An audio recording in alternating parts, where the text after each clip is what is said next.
Jharkhand police और सुरक्षा बलों को नक्सल विरोधी अभियान में आज एक बहुत बड़ी कामयाबी हासिल हुई है।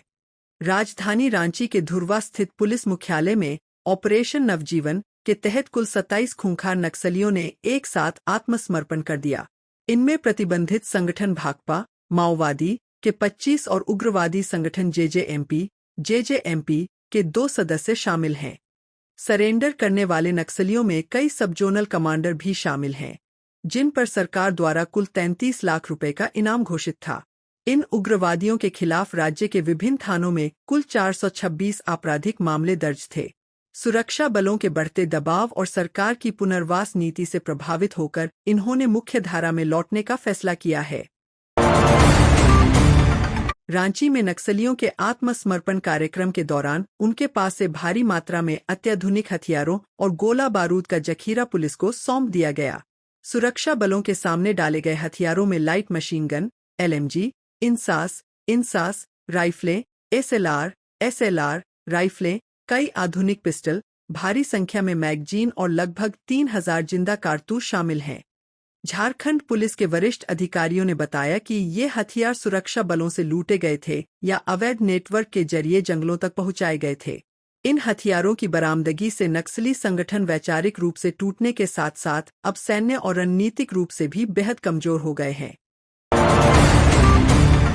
झारखंड की पुलिस महानिदेशक डीजीपी तड़ासा मिश्रा ने आत्मसमर्पण समारोह को संबोधित करते हुए कहा कि राज्य सरकार आत्मसमर्पण करने वाले सभी 27 उग्रवादियों को मुख्य धारा से जोड़ने के लिए पूरी मदद करेगी। उन्होंने स्पष्ट किया कि सरकार की नई आत्मसमर्पण एवं पुनर्वास नीति के तहत इन सभी पूर्व उग्रवादियों को आवास, बच्चों की शिक्षा, मुफ्त चिकित्सा और स्वरोजगार के लिए वित्तीय सहायता प्रदान की जाएगी। इसके साथ ही उनके मामलों की कानूनी प्रक्रिया में भी नियमों के तहत रियायत दी जाएगी। डीजीपी ने जंगलों में छिपे अन्य बचे हुए उग्रवादियों से भी हिंसा का रास्ता छोड़कर मुख्य धारा में शामिल होने और राज्य के विकास में भागीदार बनने की भावुक अपील की। झारखंड के खूंटी जिले से एक बेहद चौंकाने वाला और अनोखा मामला सामने आया है, जहां एक परिवार ने गलती से किसी अजनबी के शव को अपना समझकर दफना दिया, लेकिन कुछ दिनों बाद उनका लापता सदस्य जिंदा घर लौट आया। पुलिस के अनुसार पात्राटोली गांव के रहने वाले 45 वर्षीय विश्राम मुंडा 10 मई को एक शादी समारोह में जाने के बाद लापता हो गए थे। इसी बीच पुलिस को एक नाले से लावारिस शव मिला, जिसकी शक्ल विश्राम से काफी मिलती थी। परिजनों ने उसे अपना समझकर दफना दिया। बुधवार को विश्राम अचानक अपनी बेटी के घर पहुंचे तो सब दंग रह गए। अब पुलिस दफनाए गए शव को बाहर निकालकर डीएनए टेस्ट कराने की प्रक्रिया में जुट गई है। हजारीबाग जिले के एक ग्रामीण इलाके से दुखद खबर सामने आई है, जहां एक स्थानीय तालाब में मछली पकड़ने गए एक व्यक्ति की गहरे पानी में डूबने से मौत हो गई। प्रत्यक्षदर्शियों के अनुसार व्यक्ति सुबह के समय गांव के बड़े तालाब में जाल डालने गया था। इसी दौरान पैर फिसलने या पानी की गहराई का सही अंदाजा न होने के कारण वह गहरे दलदल में फंस गया और डूबने लगा।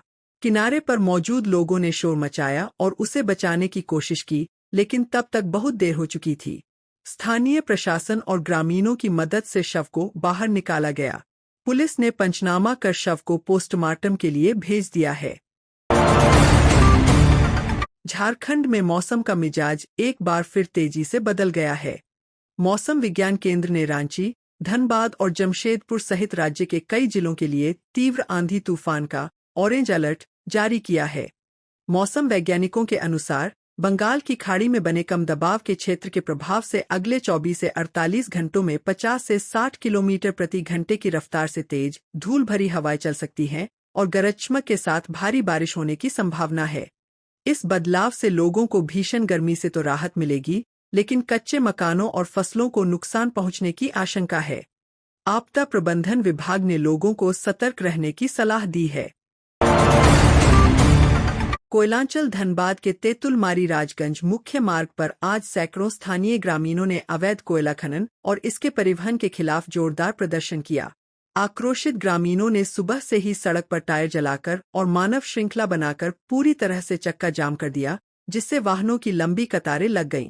प्रदर्शनकारियों का आरोप है कि स्थानीय माफिया और कुछ भ्रष्ट अधिकारियों की साठगांठ से इलाके में धड़ल्ले से अवैध खनन चल रहा है। इसकी वजह से न सिर्फ पर्यावरण को भारी नुकसान पहुंच रहा है, बल्कि भारी वाहनों के कारण आए दिन दुर्घटनाएं हो रही हैं। मौके पर पहुंची पुलिस ने उचित कार्रवाई का आश्वासन देकर जाम हटवाया। पश्चिमी सिंहभूम के सारंडा और कोल्हान के घने जंगलों में सुरक्षा बलों ने नक्सलियों के खिलाफ एक व्यापक और सघन तलाशी अभियान शुरू किया है।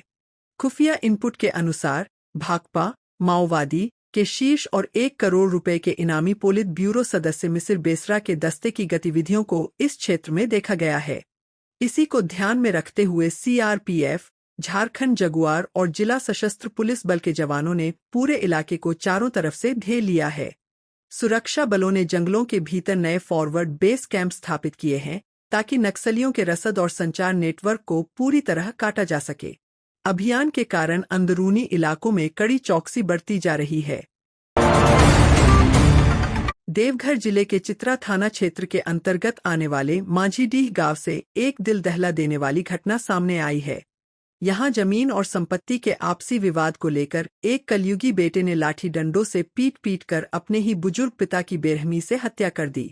पुलिस रिपोर्ट के अनुसार घर के आंगन में पैतृक संपत्ति के बंटवारे को लेकर पिता पुत्र के बीच तीखी बहस शुरू हुई थी, जो देखते ही देखते हिंसक झड़प में बदल गई। आवेश में आकर बेटे ने पिता के सिर पर जानलेवा हमला कर दिया, जिससे उनकी मौके पर ही मौत हो गई। घटना के बाद आरोपी बेटा फरार हो गया है, जिसकी गिरफ्तारी के लिए पुलिस छापेमारी कर रही है। चतरा और हजारीबाग जिले की सीमा पर स्थित मयूरहंड क्षेत्र में आज सुबह एक दर्दनाक सड़क हादसा हुआ। एक तेज रफ्तार अनियंत्रित हाईवा ट्रक ने सामने से आ रही मोटरसाइकिल को जोरदार टक्कर मार दी। इस भीषण टक्कर में बाइक सवार युवक, जिसकी पहचान संतोष कुमार के रूप में हुई है, की मौके पर ही दर्दनाक मौत हो गई। स्थानीय ग्रामीणों के अनुसार हाईवा की गति बहुत तेज थी और टक्कर इतनी जोरदार थी कि बाइक के परखच्चे उड़ गए। दुर्घटना के बाद चालक ट्रक छोड़कर मौके से फरार होने में सफल रहा।